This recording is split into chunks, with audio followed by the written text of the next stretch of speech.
ठीक आहे, तुम्हा सगळ्यांना थोडं थोडं माहिती आहे, पण प्रत्येकाला एकत्र एका शब्दात एका वाक्यात जर आपल्याला सांगायचं असेल तर, ज्यावेळी कुरुक्षेत्राच्या युद्धभूमीवर अर्जुन युद्ध करणार नाही, माझ्या सगळ्या सोयऱ्यांना नातेवाईकांना मी मारणार नाही असं श्रीकृष्ण भगवानांना म्हणून बसला, मी आता उठून युद्ध करणार नाही, त्यावेळी त्याने उठून युद्ध करावं म्हणून भगवंतांनी त्याला जो उपदेश दिला तोच म्हणजे आपण जो भगवद्गीता म्हणून जे 700 श्लोक म्हणतो, ती गीता त्यावेळी सांगितली गेली.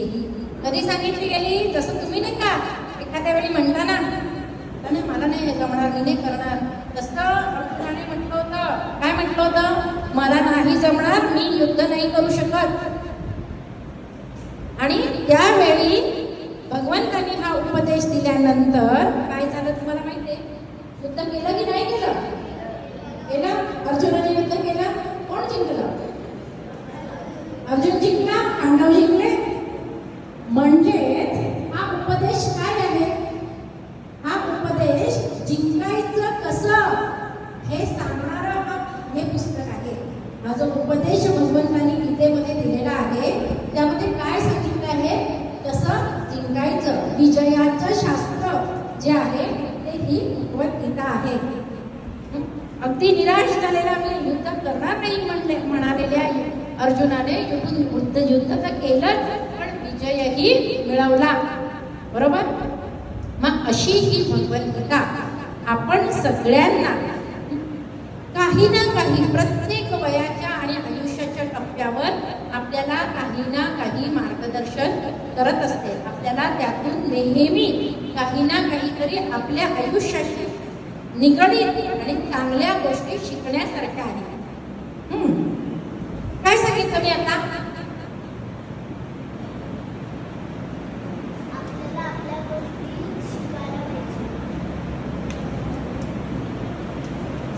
लक्षात ठेवा ना, मी असं पद्धत विचारणार कोणाला, कोण कोण काय काय करतंय, कुठे कुठे बिझी आहे, तिथे माझं लक्ष आहे. कोण हाताच्या पेपर बरोबर खेळतंय, कोण आणखी काय स्वेटर बरोबर खेळतंय, कोण आयकार्ड बरोबर खेळतंय, कोण बाजूच्या व्यक्तीबरोबर बोलतंय. तर थोडं लक्ष द्या. तर अशा पद्धतीने ही भगवद्गीता आपल्यासाठी अत्यंत उपयोगाची आहे. आता भगवंतांनी ही भगवद्गीता फक्त अर्जुनाला सांगितली. का सांगितली असेल अर्जुनाला? काही कारण? फक्त एवढ्या सगळ्या युद्धभूमीवर जमलेल्या सगळ्या लोकांमध्ये फक्त आणि फक्त उपदेश जो आहे तो फक्त आणि फक्त अर्जुनालाच केला गेला. असं का केलं गेलं याचं कारण आहे. आपण लहानपणी एक गोष्ट ऐकली की अर्जुनाला सांगितलं होतं त्याच्या गुरूंनी पक्षाच्या डोळा भेदायचा आहे.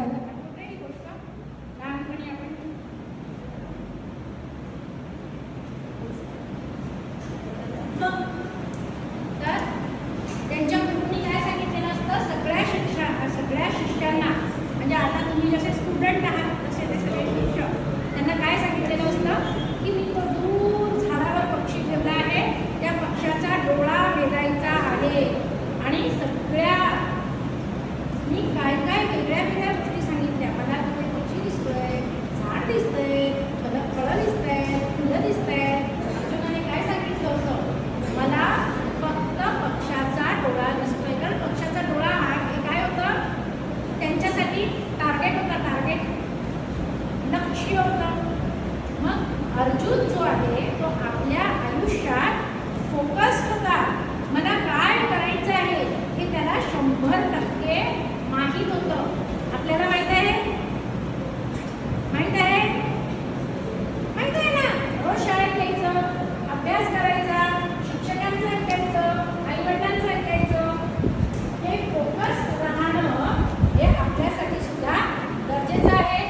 आणि आपण इतके फोकस असणार आहोत आणि या भगवद्गीतेतून मिळणाऱ्या उपदेशाने आपला तो जो फोकस आहे ना तो आणखी योग्य मार्गावर जाऊन जसा अर्जुनाने विजय मिळवला तसा आपणही सगळे विजय मिळवणार. कोणता विजय मिळवणार? आपापल्या अभ्यासामध्ये जास्तीत जास्त चांगला प्रयत्न करून चांगले मार्क मिळवणार. आत्ता आपल्याला हेच काम करायचं की नाही? आता काय आपल्याला अर्जुनासारखं जाऊन युद्ध नाही करायचं आहे, बरोबर? पण प्रत्यक्ष पेपर समोर आल्यावर काय वाटतं? अरे बापरे, कोण शत्रू आहे, सगळे आले माझ्या अंगावर धावून, वाटतात ना? ते सगळे प्रश्न बघून ते नाही वाटतात जर आपण फोकस अभ्यास केला. तर ही अशी ही गीता आपल्या सगळ्यांसाठी प्रत्येक टप्प्यावर उपयोगी आहे आणि म्हणून आपण या गीतेचा अभ्यास करणार आहोत. या गीतेची जयंती आज आपण सगळेजण कशी साजरी करणार आहोत? आपल्या हातामध्ये सगळ्यांच्या जे एकाच अध्यायाचा हे प्रिंट दिलेला आहे. संपूर्ण भगवद्गीतेमध्ये 18 अध्याय आहेत आणि 700 श्लोक आहेत. पूर्ण 18 अध्यायांमध्ये मिळून 700 श्लोक आहेत. त्यातले हे फक्त 20 श्लोक 12व्या अध्यायातले आज आपण गाणार आहोत आणि आपला भगवद्गीतेच्या अभ्यासाला सुरुवात करणार आहोत. करणार ना तुम्ही सगळेजण हा अभ्यास? काय करणार? फोकस व्हायचं आहे. आणि आता काय सांगितलं? भगवद्गीता काय आहे? विजयाचं शास्त्र आहे. विजयाचं शास्त्र आहे. विजय मिळवायचा आहे ना, म्हणून आम्ही भगवद्गीतेचा अभ्यास करणार.